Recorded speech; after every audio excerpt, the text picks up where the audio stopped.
മലയാളം പയമേ പണലി.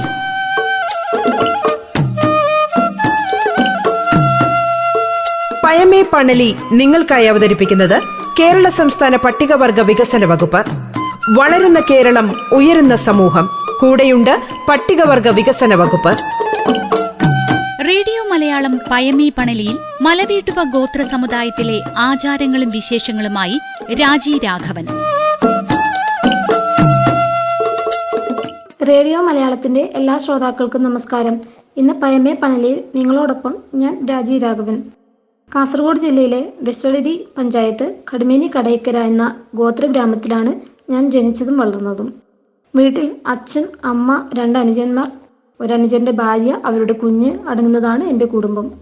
എൻ്റെ എഴുത്തിനെ കുറിച്ച് പറയാനാണെങ്കിൽ 2011 ആദ്യമായി ഒരു ചെറുകഥ ഞാൻ എഴുതുന്നത്. എൻ്റെ ഹോസ്റ്റലിലെ ടീച്ചറായ രാഗിണി ടീച്ചറിൻ്റെ നിർദ്ദേശപ്രകാരമാണ് ഞാൻ ആദ്യമായി ഒരു കഥ എഴുതുന്നത്. അന്ന് ഞാൻ 8ാം ക്ലാസ്സിൽ പഠിക്കുന്ന സമയമായിരുന്നു.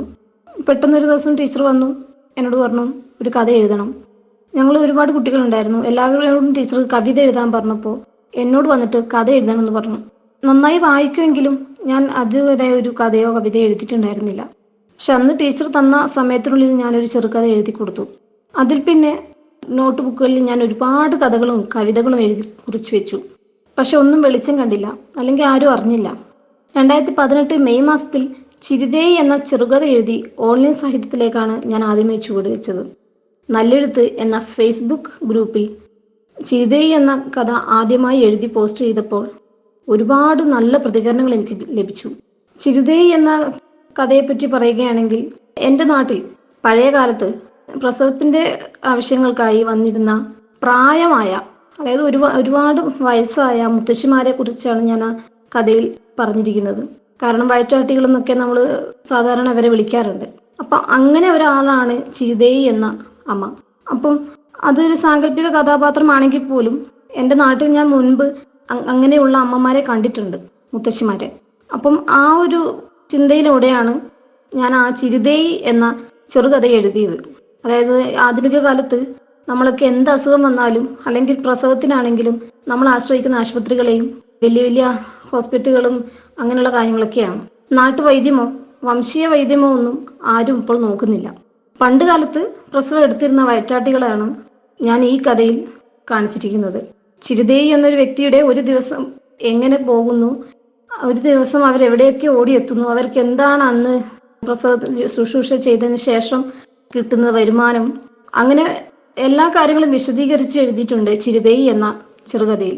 അങ്ങനെ ഓൺലൈൻ സാഹിത്യത്തിലാണ് എനിക്ക് ആദ്യമായി ഒരു ഇരിപ്പിടം കിട്ടിയത്. തുടർന്ന് നിരവധി രചനകൾ ഓൺലൈൻ സാഹിത്യ ഗ്രൂപ്പുകളിൽ ഞാൻ എഴുതി. നല്ലെഴുത്ത് എന്ന ഓൺലൈൻ സാഹിത്യ ഗ്രൂപ്പാണ് എഴുത്തിൽ എന്നെ ഒരുപാട് സപ്പോർട്ട് ചെയ്തത്.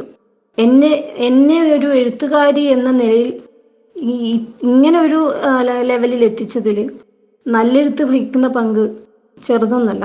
കാരണം അതിലെ ഓരോ അംഗങ്ങളും നമ്മളെ രചനകൾ വായിച്ചിട്ട് അതിന് വ്യക്തവും കൃത്യവുമായ മറുപടികൾ ഓരോ സമയത്തും എനിക്ക് തന്നിട്ടുണ്ട്.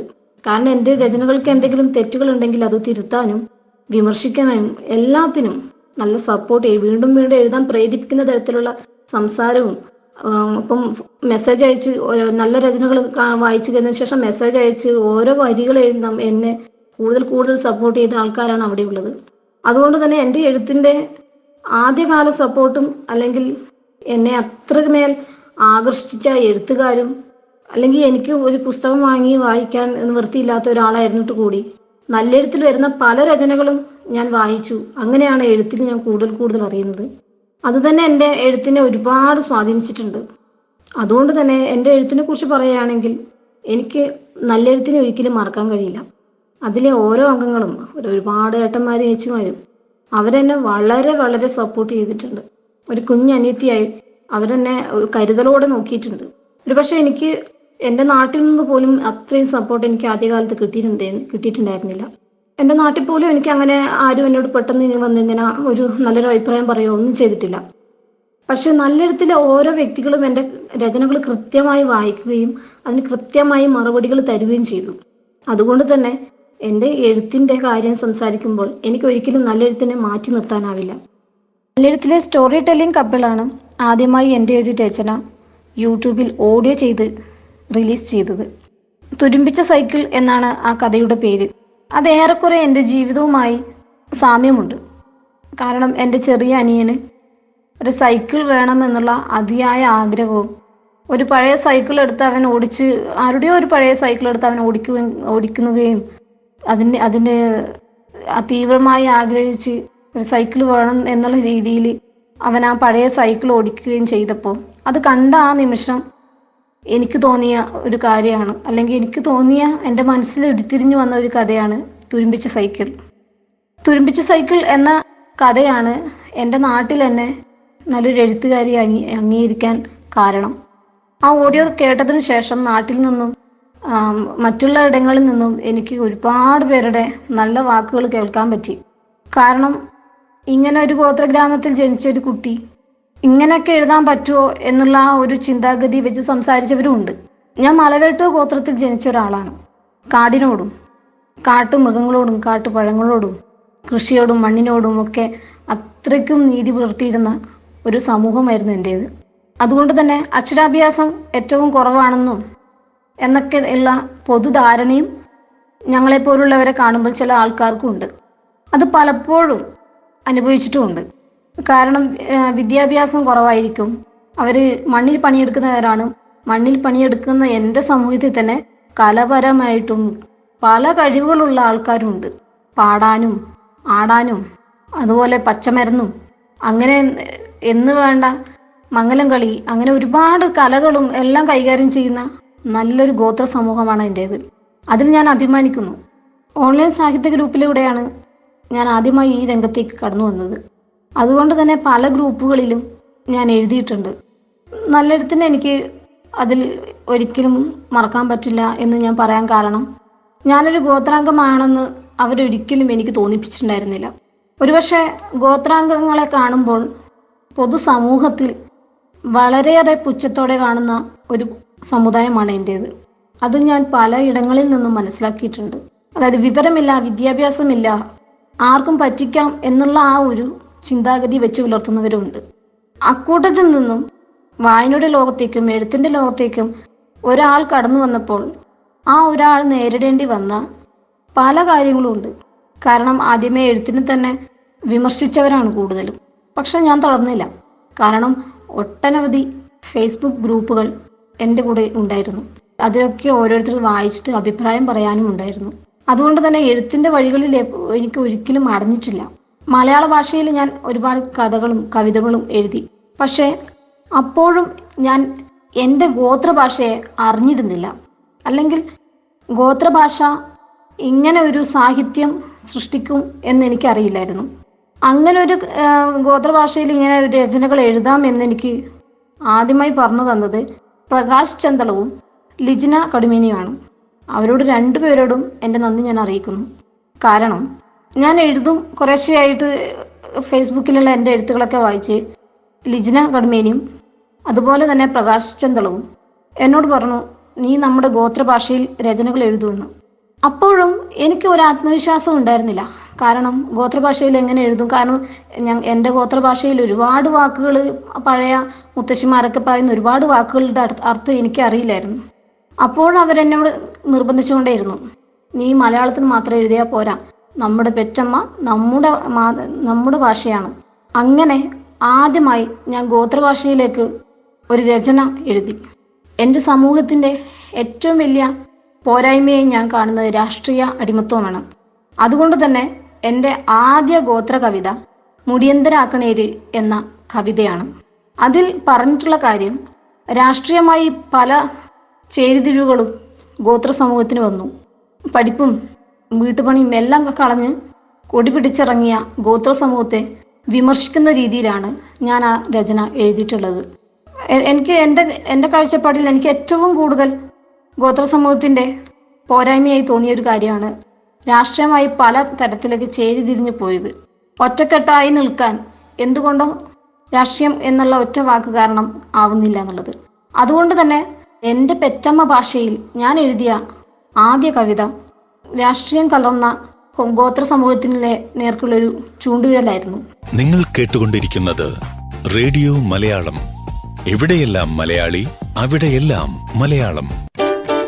പട്ടികവർഗ വിഭാഗത്തിൽപ്പെട്ട പെൺകുട്ടികൾക്ക് ആരോഗ്യം, വിദ്യാഭ്യാസം, സാമൂഹ്യ സുരക്ഷ എന്നിവ ഉറപ്പുവരുത്തുന്നു ഗോത്രവാത്സല്യ നിധി പദ്ധതി. 2017 ആരംഭിച്ച ഈ പദ്ധതിയിലൂടെ സംസ്ഥാന പട്ടികവർഗ വികസന വകുപ്പ് പെൺകുട്ടികൾക്ക് ഇൻഷുറൻസ് പരിരക്ഷ ഉറപ്പുവരുത്തുന്നു. ഗോത്രവാത്സല്യ നിധിയിലൂടെ പട്ടികവർഗ വിഭാഗത്തിലെ പെൺകുട്ടികൾക്ക് 10ാം ക്ലാസ് എത്തുന്നതുവരെ ഇൻഷുറൻസ് പ്രീമിയം 4 ഗഡുക്കളായി സർക്കാർ നൽകുകയും 18 വയസ്സ് പൂർത്തിയാകുമ്പോൾ ഇൻഷുറൻസ് കവറേജ് തുക പെൺകുട്ടിക്ക് ലഭിക്കുകയും ചെയ്യുന്നു. മാതാപിതാക്കൾ മരണപ്പെട്ടാൽ ഇൻഷുറൻസ് പ്രീമിയമായി 4 ലക്ഷം രൂപ വരെയും അപകടം സംഭവിച്ചാൽ 1 ലക്ഷം രൂപ വരെയും ലഭിക്കും. കൂടാതെ ഈ പദ്ധതി പ്രകാരം പെൺകുട്ടികൾക്ക് പ്രതിരോധ കുത്തിവയ്പ്പുകൾ എടുക്കുമ്പോഴും പ്രധാന സ്കൂൾ ക്ലാസുകൾ എത്തുമ്പോഴും രക്ഷിതാക്കൾക്ക് ധനസഹായം ലഭിക്കുന്നു. മാതാപിതാക്കളിൽ ആരെങ്കിലും ഒരാൾ പട്ടികവർഗ വിഭാഗത്തിൽപ്പെട്ടവരും 5 ലക്ഷം രൂപയിൽ കുറവ് വാർഷിക വരുമാനമുള്ളവരും ആണെങ്കിൽ അവരുടെ മകൾക്ക് ഈ പദ്ധതിയിൽ പേര് രജിസ്റ്റർ ചെയ്യാം. ഗോത്രവാത്സല്യ നിധി, കരുതലിന്റെ നിധി.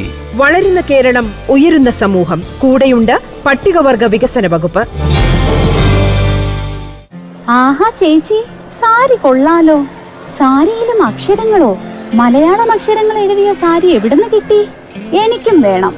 രമ്യ, ഞാനിത് നമ്മുടെ മലയാളം മിഷന്റെ സുവനീർ ഷോപ്പിൽ നിന്ന് ഓൺലൈനായി വാങ്ങിയതാ. സാരി മാത്രമല്ല, മലയാളം അക്ഷരം എഴുതിയ ടീഷർട്ടുകൾ, രസകരമായ മഗുകൾ, ബാഗുകൾ എല്ലാം ഉണ്ട്. നമ്മുടെ ഭാഷ ഇനി നടപ്പിലും ഉടുപ്പിലുമെല്ലാം 4 ആൾ അറിയട്ടെ. Malayalam mission souvenir shop. Malayalam അണിയൂ, മലയാളിയാകൂ. മലയാളം മിഷൻ സുവനീർ ഷോപ്പിൽ നിന്നും സാധനങ്ങൾ വാങ്ങുവാൻ മലയാളം മിഷനുമായി ബന്ധപ്പെടൂ. നമ്പർ 8078920247. അതിജീവനത്തിന് കരുത്തോടെ കൂടെയുണ്ട് നോർക്ക റൂട്ട്സ്. സാന്ത്വന പദ്ധതി. പ്രവാസ ജീവിതം കഴിഞ്ഞ് നാട്ടിൽ മടങ്ങിയെത്തിയ സാമ്പത്തികവും ശാരീരികവുമായി അവശതയനുഭവിക്കുന്ന പ്രവാസി കുടുംബങ്ങളുടെ സഹായത്തിനായി നോർക്ക രൂപവൽക്കരിച്ച ദുരിതാശ്വാസ നിധിയാണ് സാന്ത്വന. സാന്ത്വന പദ്ധതിയിൻ കീഴിൽ 2019-2020 സാമ്പത്തിക വർഷം 24.25 കോടി രൂപ 4102 ഗുണഭോക്താക്കൾക്ക് വിതരണം ചെയ്തു. സാന്ത്വന പ്രകാരമുള്ള ധനസഹായം ലഭിക്കാനുള്ള വരുമാന പരിധി 1 ലക്ഷം രൂപയിൽ നിന്ന് 1.5 ലക്ഷം രൂപയായി ഉയർത്തി. കോവിഡ് മൂലമുള്ള മരണവും സാന്ത്വന പദ്ധതിയുടെ ധനസഹായ പരിധിയിൽ ഉൾപ്പെടുത്തിയിട്ടുണ്ട്. കോവിഡ് ബാധിച്ച് നാട്ടിൽ തിരികെ എത്തിയ പ്രവാസികൾക്ക് 10,000 രൂപ വീതം ധനസഹായം നൽകി. ഈ സർക്കാർ അധികാരത്തിൽ വന്നതിനുശേഷം നാളിതുവരെ 13,093 ഗുണഭോക്താക്കൾക്കായി 77 കോടി രൂപ വിതരണം ചെയ്തു. അതിജീവനത്തിന് കരുത്തോടെ കൂടെയുണ്ട് നോർക്ക റൂട്ട്സ്.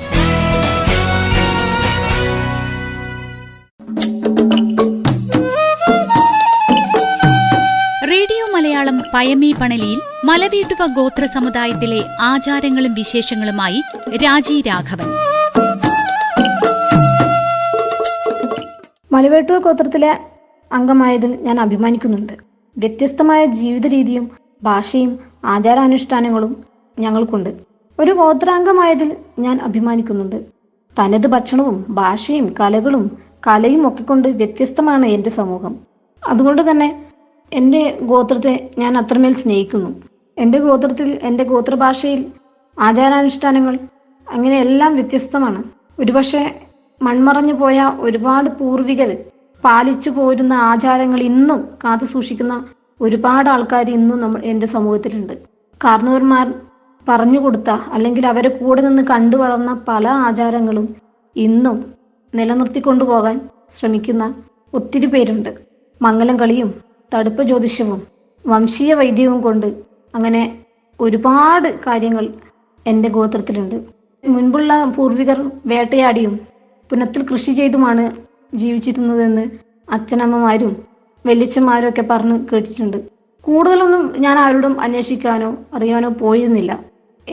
എൻ്റെ ഗോത്രഭാഷയിൽ ഒരു രചന എഴുതാൻ കഴിയുമെന്നൊന്നും ഞാൻ ഒരിക്കൽ പോലും ചിന്തിച്ചിട്ടുണ്ടായിരുന്നില്ല. അങ്ങനെ ചിന്തിച്ചു തുടങ്ങിയത് ഈ അടുത്ത കാലത്തായിട്ടാണ്. കാരണം എനിക്കറിയില്ലായിരുന്നു എൻ്റെ ഗോത്രഭാഷയിൽ ഇങ്ങനെ രചനകൾ എഴുതാൻ പറ്റുമെന്ന് എനിക്ക് ഒരിക്കലും ഞാൻ ചിന്തിച്ചിട്ടുണ്ടായിരുന്നില്ല. അതാണ് സത്യം. മലയാളത്തിൽ തന്നെയാണ് ഞാൻ എന്നും കഥകൾ എഴുതിയിരുന്നത്. കവിത ഞാൻ വളരെ കുറച്ച് കവിതകൾ എഴുതിയിട്ടുള്ളൂ. കവി പ്രകാശ് ചന്ദ്രത്തിനെയും ലിജന കടുമിനെയൊക്കെ പരിചയപ്പെട്ടതിന് ശേഷമാണ്, അവരുടെ നിർദ്ദേശപ്രകാരമാണ് ഞാൻ ഗോത്ര കവിതയിലേക്ക് കൂടുതൽ ശ്രദ്ധ കേന്ദ്രീകരിക്കാൻ തുടങ്ങിയത്. അങ്ങനെ സുകുമാർ ചാലികദ്ദ, പിന്നെ സുധി ചെന്നടുക്കം, ഉഷ പൈനിക്കര, പിന്നെയും ആരൊക്കെയോ ഉണ്ട്. അവരെ പേര് കൃത്യമായിട്ട് ഇപ്പം പറയാൻ കഴിയില്ല, കാരണം എനിക്ക് ഓർമ്മയിലുള്ള പേരുകളാണ് ഞാനിപ്പം പറഞ്ഞത്. അങ്ങനെ ഒരുപാട് പേരുണ്ട്. ധന്യ വേങ്ങച്ചേരി. അപ്പം ഇവരുടെ ഒക്കെ കവിതകൾ വായിച്ചാണ് ഗോത്രഭാഷയിൽ ഇത്ര നല്ലൊരു സാഹിത്യമുണ്ട് എന്ന് ഞാൻ തിരിച്ചറിഞ്ഞത്. അന്ന് വരെ മലയാളത്തിൽ കഥകൾ എഴുതിയിരുന്ന എനിക്കത് പുതിയൊരു അനുഭവമായിരുന്നു. അതുകൊണ്ട് തന്നെ ഞാൻ പിന്നീട് ഗോത്രഭാഷയിലേക്ക് ശ്രദ്ധ കേന്ദ്രീകരിച്ചു തുടങ്ങി. നന്നായിട്ട് കവിതകളെ അടുത്തറിയാൻ ശ്രമിച്ചു തുടങ്ങി. അവരുടെയൊക്കെ വരികളിൽ ഞാൻ കണ്ടു എൻ്റെ ഗോത്ര സമൂഹത്തെയും അതിൻ്റെ ആചാരാനുഷ്ഠാനങ്ങളെയും ഭാഷാരീതിയും എല്ലാം. അങ്ങനെ മലയാളത്തിൽ നിന്ന് കുറച്ച് ഞാൻ മാറി ഗോത്രഭാഷയിൽ എഴുതി തുടങ്ങി. അങ്ങനെയാണ് ആദ്യമായി മാധ്യമം എന്ന മാസികയിൽ എൻ്റെ ഒരു രചന അച്ചടി മഷി പെരുളുന്നത്. അത് കാരണക്കാരായ ഓരോ വ്യക്തികൾക്കും, എൻ്റെ കൂടെ എല്ലാത്തിനും സപ്പോർട്ട് ചെയ്ത കവികൾക്കും ഗോത്ര കവികൾക്കും എൻ്റെ നന്ദി ഞാൻ ഈ ഒരു അവസരത്തിൽ അറിയിക്കുന്നു. അങ്ങനെയുള്ള ഓരോ കവികളും ഓരോ അനുഭവമായിരുന്നു എനിക്ക്. അതിപ്പം ലിജന കടുമിനി ആയിക്കോട്ടെ, പ്രകാശ് ചന്തളം, സുകുമാർ ചാലികദ്ദ. അതിൽ എടുത്തു പറയേണ്ട ഒരു കാര്യം, സുകുമാർ ചാലികദ്ദയുടെ കവിതകൾ എന്നെ വളരെയേറെ സ്വാധീനിച്ചിട്ടുണ്ട് ഈ അടുത്ത കാലത്തായിട്ട്. കാരണം ഓരോ വരികളിലും കാടങ്ങനെ തെളിഞ്ഞു കിടക്കുക. ആ വരികളിലൂടെയൊക്കെ ഞാൻ കാണുകയാണ് കാടിൻ്റെ ഭംഗിയും കാട്ടാറിൻ്റെ ഭംഗിയും. എൻ്റെ സമൂഹത്തിൽ ഇങ്ങനെ നന്നായിട്ട് എഴുതുന്ന ഒരാളെ എനിക്ക് സുഹൃത്തായി കിട്ടിയതിൽ എനിക്ക് ഒരുപാട് സന്തോഷം തോന്നി. അതുപോലെ തന്നെ കവി പ്രകാശ് ചന്തളം. ഇവരൊക്കെ വലിയ വലിയ എഴുത്തുകാരായിരുന്നിട്ട് കൂടി എനിക്ക് ഇവരെന്ന് നേരത്തെ കണ്ടുമുട്ടാനായില്ല. ഞാൻ ഈ അടുത്ത കാലത്തായിട്ടാണ് ഇവരൊക്കെ കുറിച്ച് അറിയുന്നത്. അവരോടൊപ്പം ഞാൻ ചേർന്നത് ഈ അടുത്ത കാലത്തായിട്ടാണ്. അങ്ങനെയാണ് ഗോത്ര ഭാഷയിൽ ഇങ്ങനെ എഴുതാമെന്ന് എനിക്ക് മനസ്സിലാകുന്നത് അവരുടെയൊക്കെ രചനകളൊക്കെ വായിച്ചു തുടങ്ങിയതിന് ശേഷമാണ്. കാട് തേടി എന്ന എൻ്റെ ഒരു ചെറു കവിത മാധ്യമ മാസികയിൽ അച്ചടിച്ചു വന്ന ആ ദിവസം എനിക്കൊരിക്കലും മറക്കാൻ പറ്റില്ല. എൻ്റെ ജീവിതത്തിൽ ഒരു വലിയ സ്വപ്നമായിരുന്നു എവിടെയെങ്കിലും ഒരു പേപ്പറിൻ്റെ താളിൽ എൻ്റെ ഒരു രചന, എൻ്റെ പേരും ഫോട്ടോയും വെച്ച് കാണണം എന്നുള്ളത്. അത് ഇവരുടെ ഒക്കെ കൂടെ കൂടിയപ്പോഴാണ് എനിക്ക് അങ്ങനെ ഒരു ഭാഗ്യം കിട്ടിയത്. റേഡിയോ മലയാളം, എവിടെയെല്ലാം മലയാളി അവിടെയെല്ലാം മലയാളം.